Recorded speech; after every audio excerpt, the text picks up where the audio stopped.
Perfect. Hey guys, just sneak in with me for a second to figure out all the kinks because I need to figure out how to share the screen. I think we got it.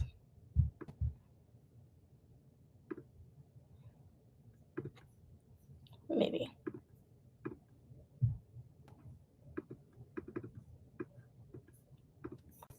Perfect. Okay, so I'm going to go ahead and show you guys a little bit of a deep dive into Estes Park and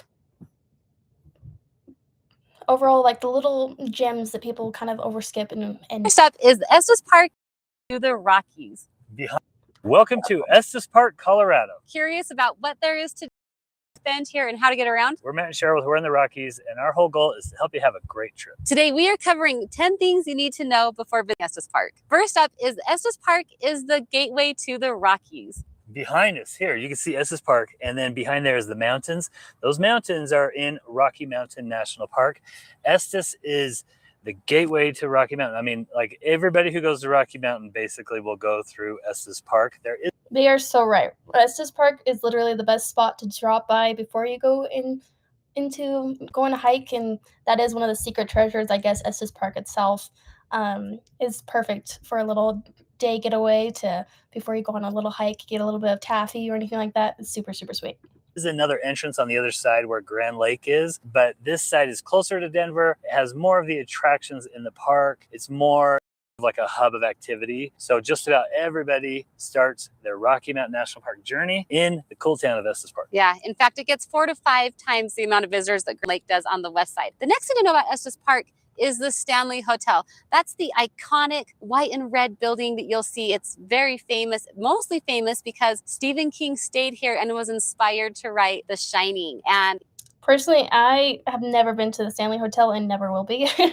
I do not like any of those haunted little scary things or anything like that. So I know many people enjoy it. So if you are into that kind of thing, for sure, go check it out. Even though it's not the hotel that they used to film The Shining, it's still the famous one associated with it. And the miniseries was actually shot here too, as well as Dumb and Dumber. They give amazing tours. We love the historic tour. They also do Shining, ghost tours, and even a crazy Frozen Dead Guy tour. And we just made a whole video about the Stanley Hotel if you want to find out more. So we'll link that above and below in the description so you can watch that. But what's interesting, a lot of gateway towns to the national parks, they started because people were going to go to national park and there needed to be some services. There was kind of a market demand there. I think what's interesting about Estes and Stanley and Rocky is that it flipped. So Stanley Hotel was built to attract people to get to Estes Park, and Estes Park was built up. And then they are the ones who lobbied for the national park to be created. And so they actually thought they would call it Estes National Park originally. So it is so closely connected to Rocky Mountain National Park and the Stanley Hotel. Like these are the 3 things you got to do when you come. And you know, the first time we visited Estes Park, we booked a historic tour at the Stanley Hotel, knowing nothing about The Shining or the Stanley Brothers or the hauntings, like none of that stuff. We just wanted to go see the cool building. We took our whole family, so we traveled here with 4 kids. Our whole family really enjoyed it. It was just an hour long, about $20 per person, but it was cool to see the facility, learn about the history of it, and the ghost stories were pretty fun. Okay, next up to know is the iconic elk in Estes Park and Rocky Mountain National Park. So they wander all through this area. Elks. I went up there for my field trip. I think it was in freshman year, and somebody almost got ran over by an elk at the golf course. So that is definitely, you got to be careful about keeping your space from the elks and overall respecting them. And have always been here. They were almost hunted to extinction at one point, but they actually brought a bunch of Yellowstone National Park and repopulated them. Now there's, I think, around 800 to 1,000 elk in the area, or at least in the park. But I'm telling you, this is one of the joys of visiting. And we are here in the fall right now during the elk rut, and it has been off the hook amazing. Yes, in fact, last night we just went to the visitor center and we went on the walking path, not towards Elkhorn Avenue, but the other way towards the bird refuge. And we saw probably 35 elk on the golf course. And the males were bugling. He had his harem of females. It was incredible. And then we were just sitting along the river to this morning at Kind Coffee getting a tea and a scone, and this big bull elk came out of the bushes, completely scared. Like, we love seeing our elk, but we don't like being surprised by a big bull elk, like especially during the rut. Yeah, so they just wander in the town. That's what's so cool. They're just wandering around the town. Like, you actually have to watch out while you're driving around because you might hit them if you're not careful. Always, we seem to see them at the golf course a lot. Again, just right downtown, I've seen That's them. where I was talking And about. then, of course, in the park. So yesterday, we saw a bunch of people just hanging out in their chairs, their binoculars. By the way, if you come to Rocky Mountain, bring your binoculars. And we just sat there with them for quite a while, watching the elk and listening to them bugle. And man, that is cool. Really cool. So fall is a great time to visit again, by the way, so that you see the bull elk. Next up is shopping, and the best place to shop is Elkhorn Avenue. Elkhorn Avenue is just a famous shopping district, and it is so much fun. There is a beautiful walking path that goes right behind it, actually. If the stores aren't your thing, you can walk along the river, and there's One thing that's nice about the little walking path, they actually each store, at least most of the stores, have little back entrances, so you can kind of get away from the busy street and kind of just have a nice little walk through the little back area where there's, like, trees and the nice sound of the river, so it's kind of nice to go shop and not have to be right next to the road. It's super sweet. some beautiful statues of the women of Estes that I think it's fun to see. But they have the stories of some of the historic women of Estes Park that makes it kind of fun. There's instruments that kids can play on, like along this walking path too. But we like to go to Elkhorn Avenue There's for some the taffy treats. shops. Yeah, so they have lots. In my opinion, that you need to go to get this taffy, and the only one that's the true one, you need to go to the original taffy shop for sure. Goodies in restaurants and things. They're famous kind of for the taffy. There's several taffy stores. You can see them making the taffy in the front window there. The other night we were walking down and we almost got knocked over by the smells from the caramel corn, the caramel popcorn shop. That was incredible. So lots of good smells as you walk along the street. Oh, and then one of my favorite stores is called the Sugar Shack. A little embarrassing, but the Sugar Shack just has so many treats in there and shakes and just insane number of goodies. So, and something pretty fun about Elkhorn Avenue is at the crosswalks, they allow you to cross diagonally. So it's like a free-for-all. Like everyone can cross all at once. You might have to wait an extra second or two for it to turn green. But once you do, you don't have to like go this way. You can just free for all and get where you need to go. And a lot of times they'll even have crossing guards there. And one other thing I noticed is that a lot of times these stores may not stay open super late. The restaurants do, but if you're really wanting to get your shopping in, make sure to be getting there, I'd say, before dark, because some of them start closing at dark. A lot of people might think it's kind of tacky. I mean, it's a lot of gift shops and things like that. You're going to see a lot of ice cream stores, t-shirt shops. I do kind of like the Christmas shops. There's a couple of them on the street. They're kind of visually appealing. Some Western wear type stores. We're not big shoppers ourselves. Cute. I believe there's two, if I remember correctly. They're always open all the time, so they're always kind of like a fun little ornament or something you can get for at home if you have to travel super far. But it's still kind of fun for us to go down there. Now, while we're talking about that, we have a playlist of many videos on Rocky Mountain National Park. We also have a website with articles for you to read. We're in therockies.com. On there, we also have a travel guide. If you're visiting Rocky Mountain, you can pick up our travel guide and have a really solid game plan to see Estes Park and Rocky Mountain. Included in there is a walking tour of Estes Park. Okay, next thing about Estes Park is it's really dog friendly. Now, yes. It's pretty common for dogs to not be allowed anywhere in a national park besides where you can drive your car. That's like the rule you want to think about, is if I can take my car there, I can take my dog there. So you're not able to hike with your dog in Rocky Mountain, but in Estes Park you can. And so and there's some nice hiking trails here. And the border is just... Myself, me and my family always bring our little dog, or she's not a little, but our dog up there, and people are always super nice. She gets all the attention. She loves it. So, and then sometimes she gets little treats. So it is super fun to bring your dog. Like, you don't know, you might not even know that there's a border between the park and the area around here. So the trails can be very similar and you can hike with your dog. Oh, I noticed downtown you can take them on the walking path as well, on the river walk, and they have baggies for you to pick up after your doggy if it drops its stuff. Okay, quick fun fact about Estes Park. You notice the name Park in Estes Park, or the word park. It's one of many parks around the area. So in this area, it's kind of unique. They refer to their valleys as parks. So there's Moraine Park, Horseshoe Park, Estes Park. So I think that's kind of a cool thing.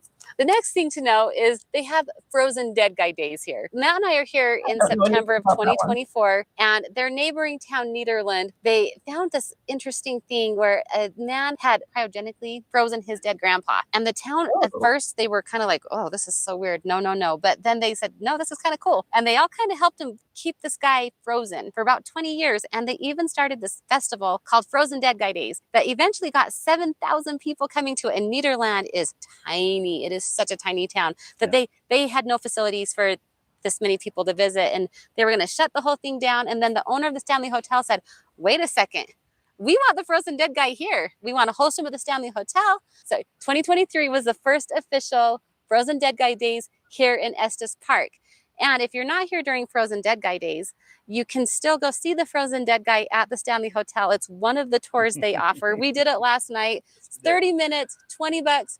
We don't recommend, but it was totally weird. And like, we really haven't been able to stop talking about it. So it might've been worth our money. It was crazy stuff. The next thing to know is there are a lot of fun activities here in town. In fact, when Matt and I visit Rocky Mountain, what we like to do is we like to hike for half a day in Rocky Mountain. Then we like to chill in Estes Park the other half of the day because there's so many fun things to do. There's a mountain coaster here. There is a tram that will take you all the way up to the mountain. By the way, the tram we didn't mention in our things to do video because at the time it was shut down. Now it has been reopened, and it's not running right here while we're here to this weekend, you know? I don't know if they're going to mention it, but some things that you for sure can do is there's like this fun little slide and go-kart place. So if you have some kiddos, that's definitely like a good place to take them to have some fun and get their energy out.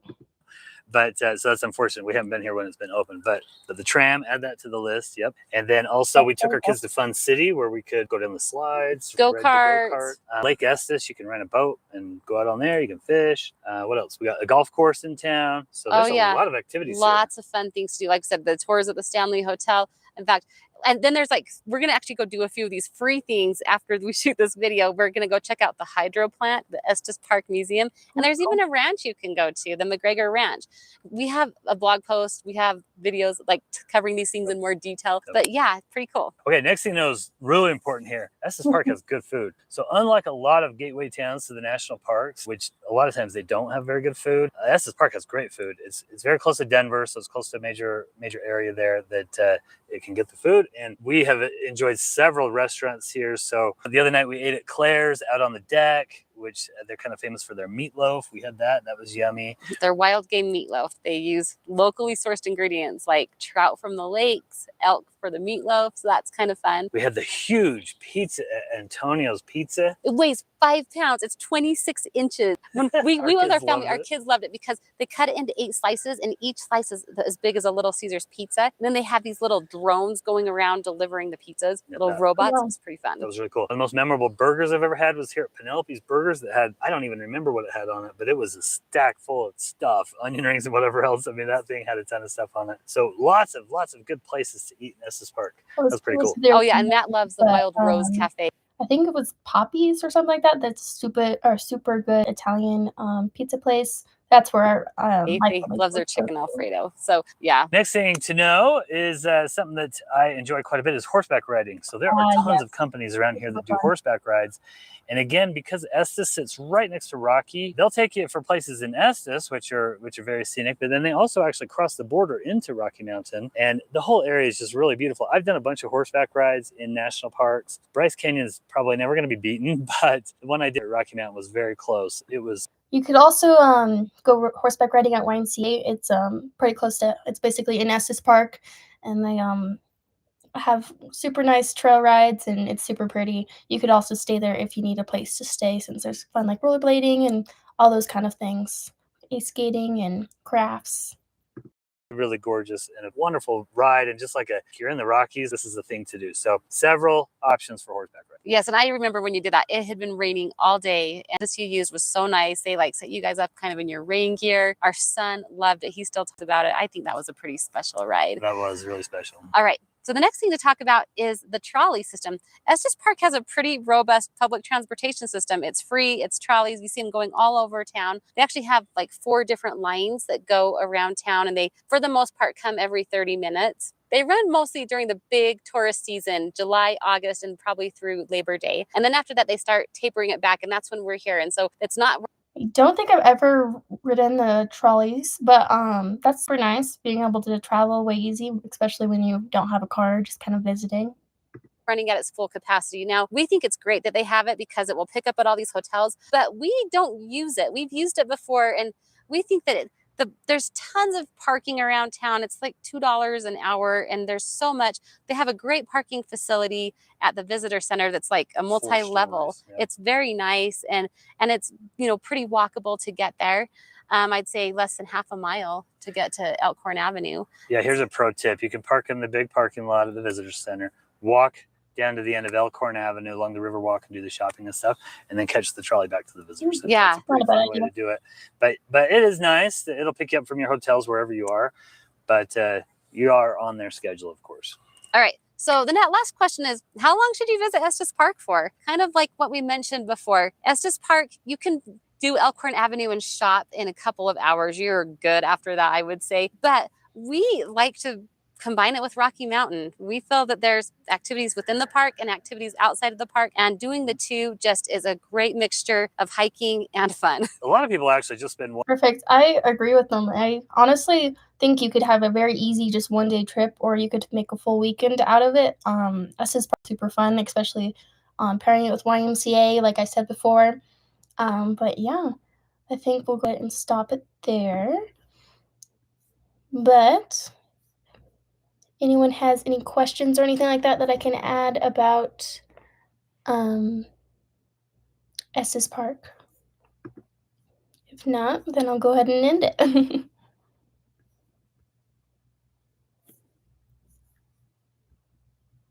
Okay.